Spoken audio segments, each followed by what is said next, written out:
Je vous montre des mots en images, des mots mystères. Vous devez donc trouver les mots qui correspondent à l'image présentée. Alors, on va commencer avec le premier mot. Le premier mot qui est, ma foi, très simple.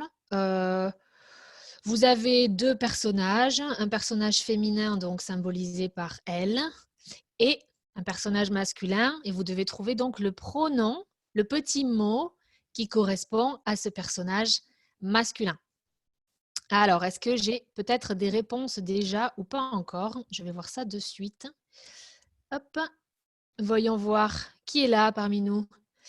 Bon, je pense que vous êtes encore en pause. Ah si, j'ai Fiaros, j'ai Diana. Il, oui, exactement, il. C'est Sil, Lei, je ne sais pas comment on prononce, ou Alastair. Alastair qui aime les rébus apparemment, oui, tout à fait. Le premier mot, c'est donc il. Super facile. Le deuxième mot, mystère. Alors, c'est ce que je vous disais, c'est exactement ce qui se passe actuellement en France. Vous avez ici une photo de la météo, un nuage qui est bien gris, des gouttes, différentes gouttes de pluie. Donc moi, ce que je vous demande ici, c'est le verbe. Quel est le verbe? Alors, pas l'infinitif, mais si vous pouvez, le verbe conjugué au présent.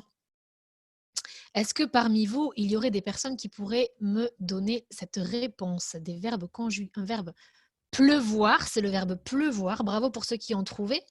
Mais au présent, ça donne quoi au présent? Pleut, bravo. Oui, pleut. Donc, on a il pleut. Ici, c'est facile. En plus, il est bien conjugué. Donc, il pleut. Le mot mystère numéro 3, que voici de suite. Ah, c'est un petit objet.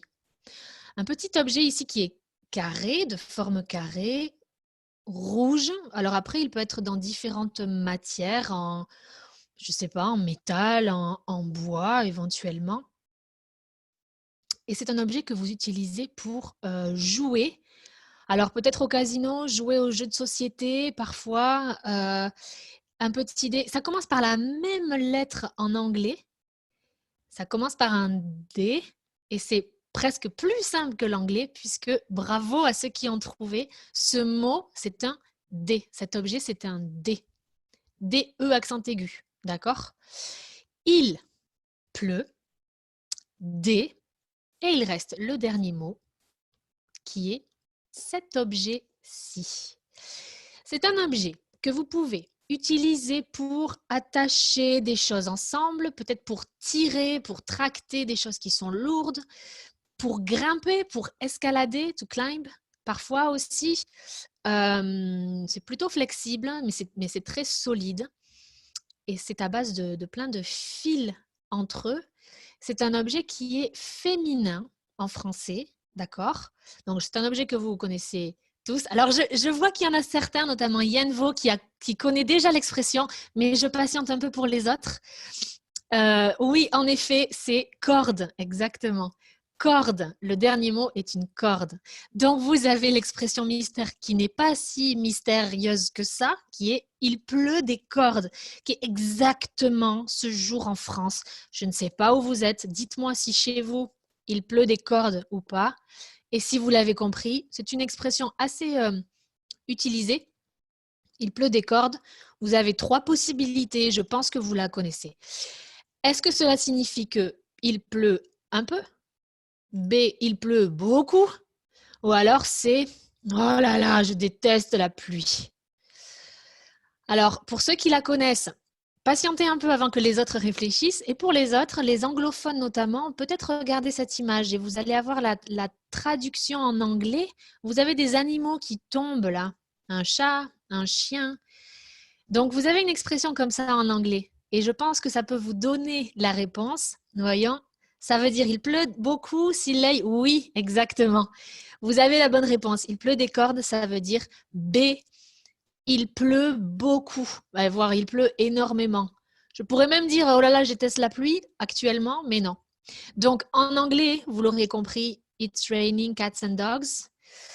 Ce qui, franchement, honnêtement, c'est un peu bizarre pour moi, francophone. Il pleut des chats et des chiens, ça ne, voilà. Bon, il pleut des cordes, c'est pas non plus très très imagé. Enfin, c'est imagé, mais c'est pas très compréhensible. Mais voilà, il pleut des cordes, c'est donc il pleut beaucoup. It's raining cats and dogs. OK? Petit point grammatical pour terminer ce rébut, qui est un peu rapide aujourd'hui. Le verbe pleuvoir, vous l'avez vu tout à l'heure. Il pleut donc, it's raining, to rain. Au passé composé, donc past tense, il est identique. Le verbe pleuvoir, c'est le même verbe au passé composé que le verbe plaire. Alors, pour ceux qui ne connaissent pas le verbe plaire, c'est très similaire à l'anglais. Ça serait littéralement to please. Et je vous ai donné 2 phrases dans lesquelles on pourrait utiliser le verbe pleuvoir au passé composé. C'est un passé composé qui est irrégulier. Par exemple, hier, il a beaucoup. It rained a lot. Ce film m'a vraiment. Et c'est les 2 passés composés. Ce sont 2 verbes différents, mais ils ont exactement le même passé composé. Plus, oui, bah, il y en a un qui est, on a un champion là, Siley, Alistair, bravo, plus aussi, bah, vous le connaissez bien. Si vous êtes peut-être anglophone et peut-être du britannique, peut-être que vous, vous connaissez la pluie. Bon, je ne me moque pas parce qu'ici au Pays Basque, il pleut énormément, il pleut des cordes. Hier, il a beaucoup plu et ce film m'a vraiment plu. 2 contextes totalement différents, 2 participes passés, passés composés assez identiques, mais ça ne signifie pas du tout la même chose. Donc oui, c'est un peu bizarre, plu pour plaire et plu pour pleuvoir. Mais ici, on parle bien de It's raining cats and dogs, il pleut des cordes. Alors j'espère, mes amis, qu'il ne pleut pas autant que chez moi, chez vous, que vous allez profiter parce qu'aujourd'hui, pour nous, c'est le premier jour de la sortie, de la liberté du confinement. Mon Dieu, ben on va sortir et puis prendre la pluie. On va s'arroser.